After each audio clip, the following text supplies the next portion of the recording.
Raymond, and you're watching RPadTV. It is May, which is Asian American Pacific Heritage Month. To celebrate the event, I wanted to talk to you about 4 incredible Asian American guitar players that I hope you listen to.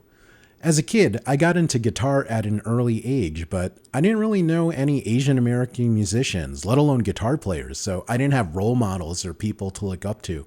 These days, with how digital music is distributed, people discovering artists through YouTube and TikTok, it is a much cooler environment for artists or people aspiring to be artists. So I'm thrilled to be talking to you about these 4 young artists that are making incredible music and inspiring Asian American kids to explore the arts. Let's kick things off with Yvette Young. Yvette is the front person for the band Covet, which is one of the most popular math rock bands out today. To be completely honest, I did not know what math rock was before I heard Covet.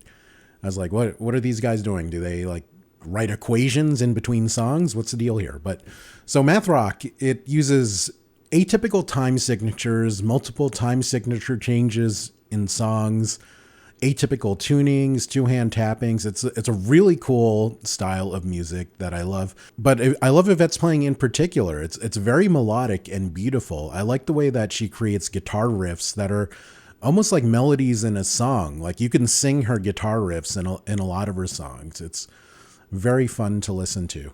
Not only does she create and play awesome music, but she's kind of a nerd too. 2 of my favorite Covet songs are Falcor and Atreyu. For those nerds like me, those are characters from the Never Ending Story, which won Yvette big points in my heart. So very cool. Yvette is an Ibanez artist with 2 signature models based off of the company's Talman body, which is one of my favorites. I actually have a light blue Talman from Japan that is my favorite Strat style guitar. But Yvette has the YY10, which has a Strat pickup configuration, and the YY20, which has a Telecaster pickup configuration. Yvette's guitars are some of my favorite signature models out there. I'm a single coil guy primarily, so I love that she has Tele and Strat configurations.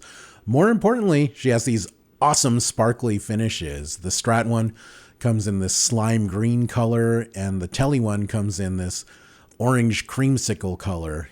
Now, the ones on the production models, they are not quite as sparkly as the ones that she uses personally. She has these ones that are gorgeous with these giant, beautiful metal flakes.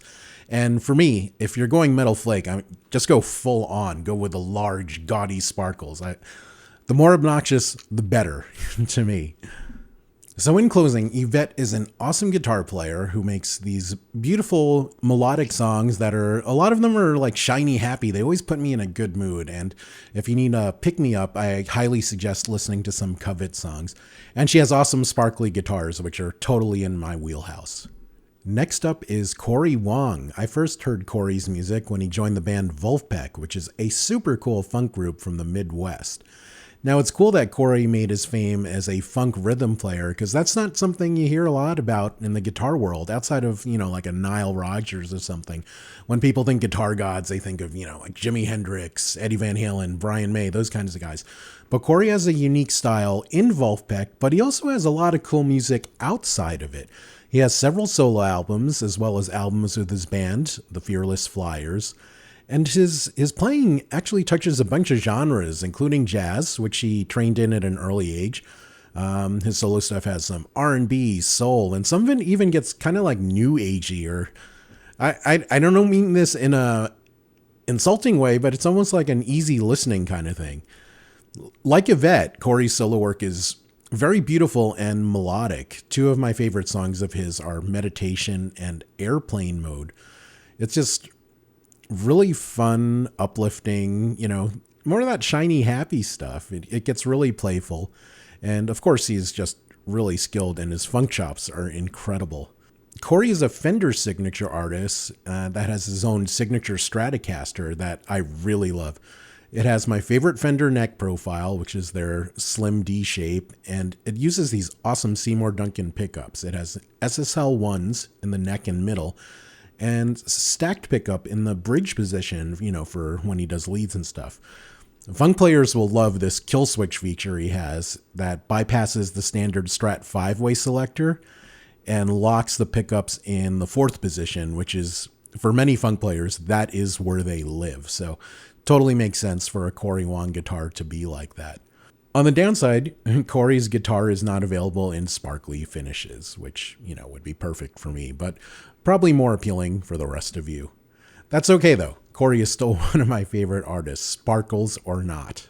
The next guitar player I want to talk to you about is Tim Henson. But before I get to Tim, I want to remind you about this promotion that I'm doing on RPadTV. Hey guys, it's Raymond here with another RPadTV giveaway. For the next 3 episodes, I'm going to be giving out Steam codes for Llamasoft, the Jeff Minter story. This is a super cool project from the folks at Digital Eclipse that's part documentary and part video game compilation. As you've probably guessed, it's about legendary video game creator Jeff Minter. You might know Jeff from... Hey, I sound like Troy McClure now. You might know Jeff from such games as Centipede, Grid Runner, Attack of the Mutant Camels, Tempest, and so much more. You'll get to play dozens of his games. I believe there's more than 40 games on this compilation.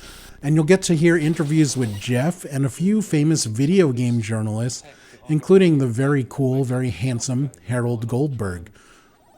I'm super excited to be sharing this game with you guys. It's such a cool project. Jeff is an absolute legend that has done so much for the video game business. A few of my friends actually worked on this project, and I'm excited to share their work with you as well. And some of these games are just awesome, and I'm happy. If you're new to them, I'm happy you'll get to play them for the first time.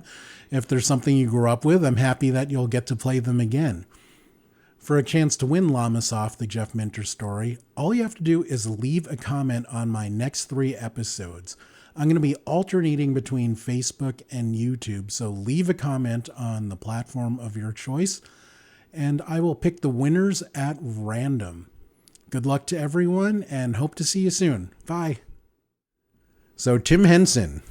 How do you describe this guy? It's like the cosmos created this beautiful alien angel hybrid and sent him to planet Earth to show us what could be done with a guitar. I was talking about him last night, actually. I was talking about him with a friend, and he was like, Tim Henson, that guy's not real. I think he's an AI creation. He does not look like a real person. But I assure you, Tim is a real person and a member of a real band called Polyphia. And they're an incredible group that does some complex music. Some people consider them post-rock. Some people consider them prog rock. I just think of it as outstanding music that's so good and sometimes so complex that I struggle to understand it. It's so creative, and sometimes it's really fast and so technically impressive that I am too dumb to understand it. Some of Polyphia's early stuff was heavier, almost like a more melodic heavy metal. But as they progressed, they incorporated more electronic music into their stuff, some hip hop. Some people even consider them as trap artists, which is, I sort of kind of see it, I sort of kind of don't. But however you think of Polyphia's music, it's full of atypical rhythms and time signature changes, kind of like the math rock of Yvette's that I was talking about earlier. But no matter what they're doing, their songs are always highlighted by Tim's excellent playing, as well as the other guitarist in the band, Scott LePage. I didn't want to leave Scott out, but because they're both incredible artists. To get an idea of Tim's unique and fantastic music, check out songs like Ego Death, Playing God, and Goat. That is G-O-A-T, as in greatest of all time, not the animal. Although I bet Polyphia would make an awesome song about goats. That would be pretty cool. Tim is an Ibanez artist. He has 2 signature models at this time, a nylon string acoustic, which is similar in shape to my beloved Talman. He also has an electric guitar, which has this really cool Tree of Death inlay pattern on the fingerboard, which of course is a nod to Steve Vai's Tree of Life on his Ibanez guitars. Tim's electric model uses Fishman Fluence pickups, which I am a big fan of. These can make more traditional noises, but because they use modeling technology, you can get a lot of different sounds out of these pickups. So in addition to the traditional humbucker sounds, these pickups can be switched to a single coil mode, a mode that offers acoustic tones, So they're really versatile, which fits in with all the different things that Tim does with the guitar, which ranges from heavy and aggressive to delicate and intricate. Now, to be completely honest, I am not as big a fan of Tim as I am of Yvette and Cory, but that has nothing to do with his artistry or the quality of his music. It's Tim's guitar playing is so technically impressive, sometimes really fast, but definitely always unique, that sometimes I struggle to understand it. And yeah, I mean, after all, he is the beautiful cosmic alien angel, and I am a mere human, so maybe my ears are not ready for Tim's stuff. I'm going to close things out with H.E.R, who is the most commercially successful artist that I'm talking about today. You might have seen her in the Super Bowl playing guitar or in the musical Beauty and the Beast. Some people consider her as an R&B artist, while others think of her as a singer-songwriter. To me, she's done a really wonderful job of creating mainstream music that has a healthy dose of blues influence. She comes from a musical household. Her father was a musician. Her mother is Filipino, so singing was a big part. You know, Filipinos love their karaoke parties. And yes, I am guilty of that as well. One of the things that frustrates me is that because of her incredible success, a lot of guitar nerds dismiss her as a guitar player. Maybe it's because she's female, or maybe it's because she's African Filipino American, but she does not get the respect that she deserves as a guitar player. She has some serious blues chops. Now, this is going to sound a little cheesy, but one of my favorite H.E.R performances was watching her sing Beauty and the Beast and the musical Beauty and the Beast. It's my favorite Disney musical, and I love how she turned the instrumental section into this awesome solo, which is something I never imagined. As many times as I've listened to that song, I just never imagined a guitar solo in the middle of it, let alone the guitar solo being delivered by this awesome Filipino woman. Very cool. H.E.R is a Fender artist like Cory Wong. She has her signature silver sparkly Stratocaster and also a limited edition model in blue. Again, I'm a single coil guy and I love the Strat, I love sparkles, so I love H.E.R's guitar. But I am not a fan of the noiseless single coil pickups that it uses. To me, they just sound a bit dull and lifeless. Still, it's a Strat, it's silver, it's sparkly, and it's endorsed by an amazing guitarist. And you can always swap the pickups out. As a Filipino, I am so thrilled for H.E.R's success. She is a worldwide phenomenon. I mean, she got to play in the damn Super Bowl. How cool is that? And I can't wait to see what she does next. In addition to the 4 artists that I just talked about, I do need to give a special shout out to Freddie Tavares. You might not recognize the name, but you've probably heard his music. You know that intro to Looney Tunes that has that steel string right at the beginning? That's Freddie. The ukulele in Elvis's Blue Hawaii? That's also Freddie. So he was a studio musician in California, and he worked on with so many artists and on so many pictures. But guitar players should be grateful for him for the 40 plus years that he spent at Fender. He was hired to work on electrical stuff like amps, but he ended up helping Leo Fender design guitars like the Fender Stratocaster, the Jazzmaster, and the Jaguar. So he played a role in all of those instruments. But again, he was primarily there as an electrician, and he designed the Fender Bassman, which, if you're not familiar with guitar amplifiers, this is one of the most tremendously influential sounds of rock and roll. The Bassman is my personal favorite Fender amp, but it also went to inspire other iconic amps. The first Marshall amplifiers were based on the Fender Bassman designs. Musicians in England would import these Fender Bassmans, and it was very expensive. So Marshall, which started out as a drum company, I believe, they created an amp based after the Bassmans that they imported. And Marshall is one of the biggest amp companies in the world. You've seen Marshall stacks at so many concerts, at so many shows.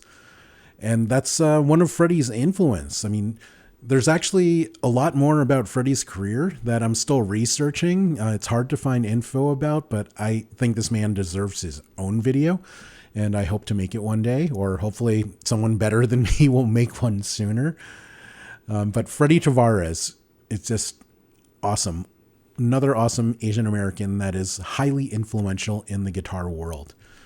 Now, you notice when I was talking about the players, I ended with her, and that was intentional. I wanted to end with a Filipino artist because June is Filipino Heritage Month, and I'm actually working on another video about Filipinos in the guitar world that will include artists. I definitely want to expand it to include a lot of the YouTubers that are around, hopefully get an interview with some of them, but also spend some time talking about my first Asian American guitar hero, Joey Santiago from Pixies.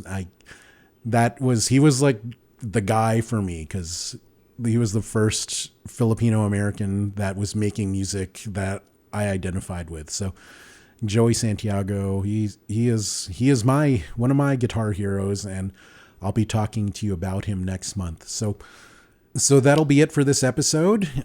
If there are any Asian American guitar players that you think are cool or would like to talk about, or please share them in the comments section. I'd love to hear who some of your guitar heroes are, and I'd love to listen to their music. Thank you for watching RPadTV. See you next time.